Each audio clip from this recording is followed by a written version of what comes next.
Ciao Ki.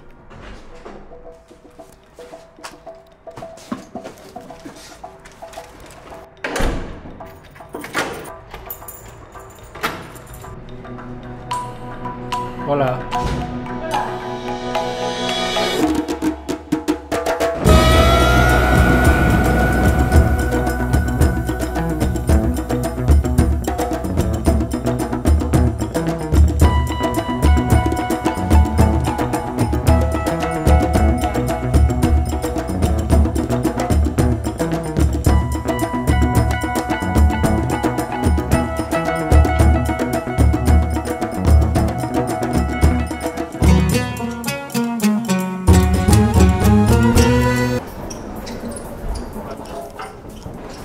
Ето ни пристигнахме къде да си купим билети за метро, коя посока. Любимите неща от пътуванията. Hola. ¿Europeo, no europeo? No, europeo. Europeo Sí. por aquí. Gracias. Благодаря, госпожо Керекова, че поне ме научихте да казвам gracias. За сега нещата се случват чудощо, безпроблемно. Така да нямах това точно преди. Нямах точно това преди. Много е топло тук. Стигаме ние в кухнята на Airbnb-то и викам, леле, гледай хубави чашки. И виждаме Буендия, Мартин и Лайф. Ми е спаса. Те са ни сладки класни неща. Много мило. Всъщност се оказа, че сме в Airbnb при Йени и нейната дъщеря Емили. Те са от Венецуела. Много яко. За първ път виждам венецуелски хора. Como се дисе Arepa. Добре, сега ще капваме арепа делисиоса. Y buen provecho, bon apetito. Wow, muchas gracias. Ay, qué bueno. Oh, wow, me gusta. Se sale.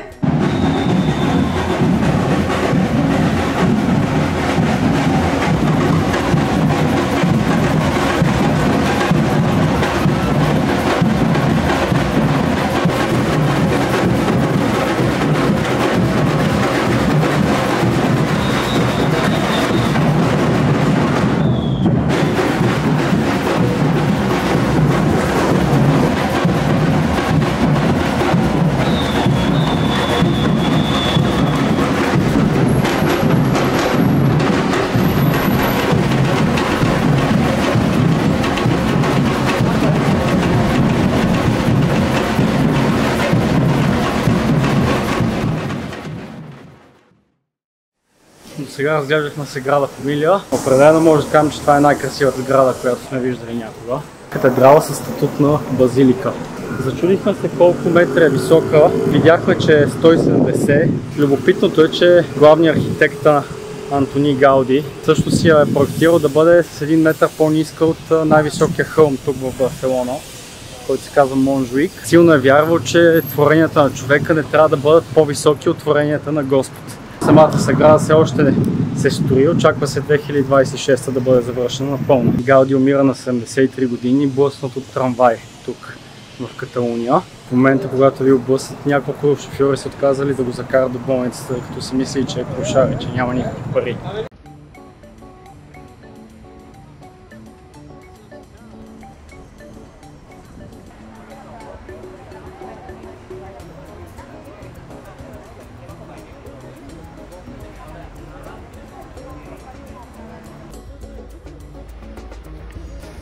Едва кретаме. Всяка следваща улица е все по-наклонена в наш ущърб.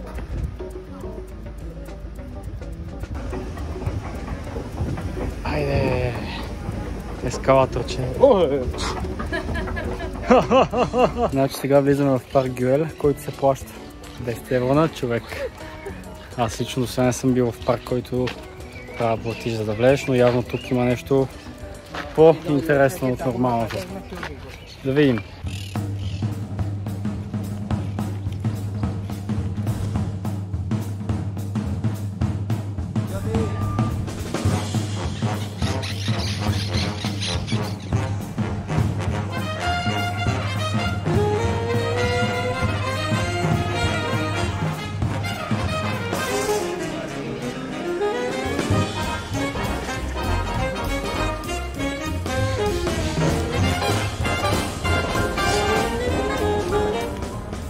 Кай така две думи, как се чувстваш за сега в големия град?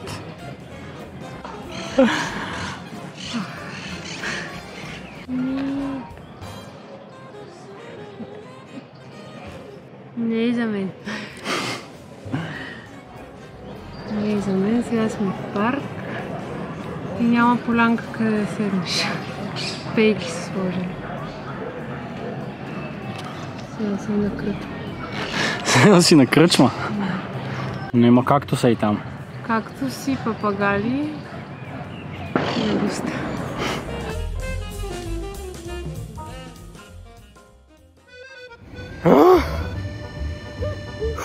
Оля, Тодос! Днес е третият ни ден в прекрасната Барселона.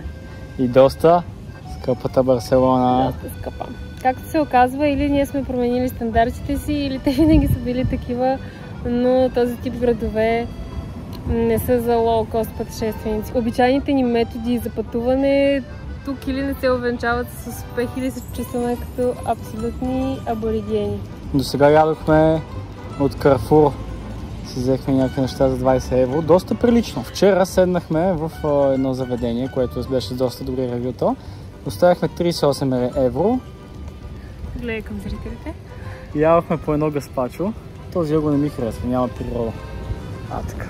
Ядохме по едно гаспачо и ни сервираха по една хапка на човек, такава хапка. И отгоре имаше върху едната имаше гъба с гуакамоле, а върху другата имаше сирене с ябълка, с нещо сладичко. Но бяха вкусно по една хапка.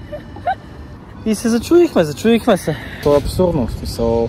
Дори не се наяждаме и оставаме по 30-40 евро и така, като за добро утро. Не знам.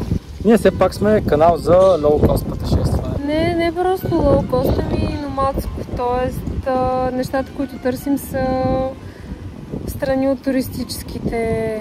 Нали, естествено, много голяма част от тях са ни интересни. Искаме да ги видим, тъй като сме тук. Но искаме да намерим и нещо, което е по-вълнуващо за нас. Не можахме да си намерим каучсърфинг, което означава, че плащаме за спане, както всъщност повечето хора правят. Но както ние не сме свикнали вече. И естествено не само, че това са едни 1000 лева отгоре, ами просто няма го това да се запознаеш с местен, да излизате заедно, да се забавлявате заедно, да ти покаже някакви скрити съкровища тук из града и просто не е същото, наистина. Да, автентичното преживяване ни липсва по някакъв начин и посещаваме туристическите забележителности и това нас не ни е много... Не е много интересно. Не ни е много интересно. Също ние осъзнахме, че за последното ни пътуване в подобен тип град е преди цели 3 години, когато бяхме в Амстердам лятото на 2019 година. От тогава ние сме пътували само по страни като Индия, на Непал и там тези всички, които обиколихме в Азия, където беше значително по-евтино. После пътувахме в Турция в началото на тази година, където също цените бяха значително по-ниски. И явно сме отвикнали да си плащаме скъпо за неща, които по принцип струват ефтино на доста други места. Като цяло, да, може би е един от най-хубавите градове това в Европа. Без съмнение не е неприятен град, напротив, но в крайна сметка, за да се чувстваш окей, да не ти е гадно, че кафето ти струва 5 евро, може би просто трябва да си много богат. Ето за такъв тип пътувания може би ти трябват пари, наистина. Повечето хора спестяват, за да отидат веднъж на такава ваканция и там да могат да си харчат без да мислят за това, но в нашия случай не е точно така. И аз съм сигурна, че тук може да намерим преживяванията, които търсим. Просто може би ще ни отнеме малко повече време и се надявам, че съдбата ще ни изненада приятно. Имаме планове да потърсим някои малко по-малки градчета на север от тук, там да отидем на плаж. Но днес ще отидем на Барселонета, което е главния плаж. Барселонета. Барселонета. Това ще покажем на внуците някой ден. Да видите баби и дядови, че са били млади и бедни. Но щастливи. След като прекарахме 5 дена в Барселона, обикаляйки по туристически забележителности и малко се бяхме сдухали, че нищо авантюристично не ни се случва, съдбата все пак се усмихна. В лицето на Гери, която ни писа в Инстаграм. Много мила покана ни отправи да отидем в едно градче, на север от Барселона и да им гостуваме за последните 2 дена от престойни. И в момента са на автогарата и сме заспътили към там. Да видим с какви хора ще ни срещне това ни пътуване. Иначе грачето се казва Лорет Дел Мар. Аз съм умишлено не го казвам. Добре. Право, аз не мога да обясня какво се случва. Как така? Аз имам чувство, че в момента ни започва екскурзията. Право. Това са нашите нови приятели. Точно така. Да. Това е Гери. Да. А това е Чичо. Чичо! Hola, amigo! Ами това са хората, за които днес ви разказах, че ни поканиха много мило в тяхното градче. И сега сме тук и то просто е много хубаво. Добре, определено е добре. Ето ги. Живоркът си на 1 минута с плажа. Направо на голямата хубавата.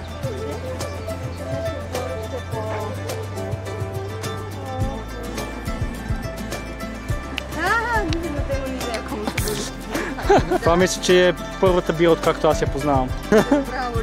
No, porque había siempre. ¿Ves? Porque por esto siempre la he hecho yo, porque sale espuma y hago.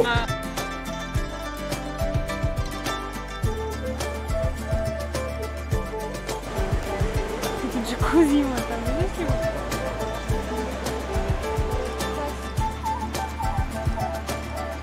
Вау.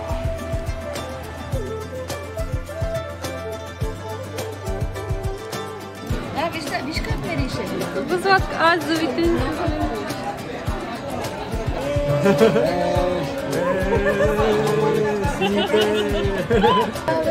Apoya, apoya. Apoya. Adentro.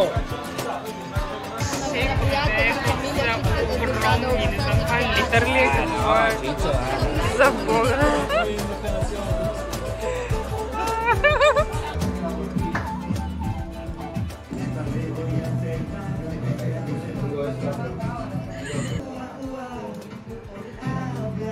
Muy confort.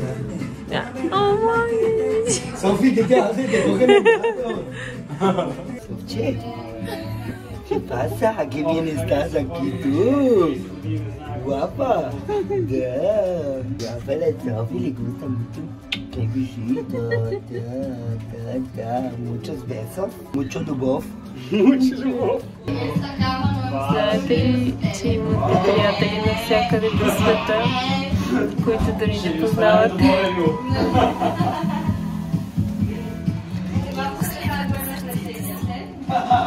То ще ви отведе при тях.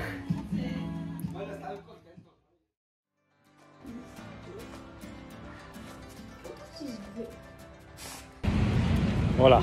Смея да твърдя, че това ще остане в спомените ни като една много важна екскурзия, от която научихме доста неща за себе си и за начина, по който искаме да пътуваме от тук нататък, как да си избираме дестинациите и активностите. Беше малко така, седна съдбата искаше да ни научи нещо и изкарахме тези 5 дена в Барселона с много странни емоции, докато накрая се озовахме в Лорет Дел Мар. Gracias, señor. Как да добре? Hola, buenos días. И мисля, че от тук нататък предстои една тотално нова глава, дори за обикалянията ни в Европа, защото мисля, че и двамата категорично имаме места в Европа, които искаме да посетим. Просто не по този начин, който сме си представили до сега. Обикалянето по туристически атракции ни остави много изморени и незадоволени. И се чуихме, проблема в нас ли е? А това никога не трябва да се чуете, дали проблема е в вас, ако нещо не ви харесва, просто трябва да следвате сърцето си. И да, аз имам вече даже всъщност нови идеи. Съм доста вдъхновена за следващите ни пътувания, как да се случат. И съм много благодарна. Общувайте с Вселената, защото тя постоянно ви говори. Вселената? Си. Вселената. Аз чувам с Елената. Напускаме Лорет Дел Мар. Отсам нататък само Азия, Африка, Южна Америка и подобни дестинации. Айде, до следващия път.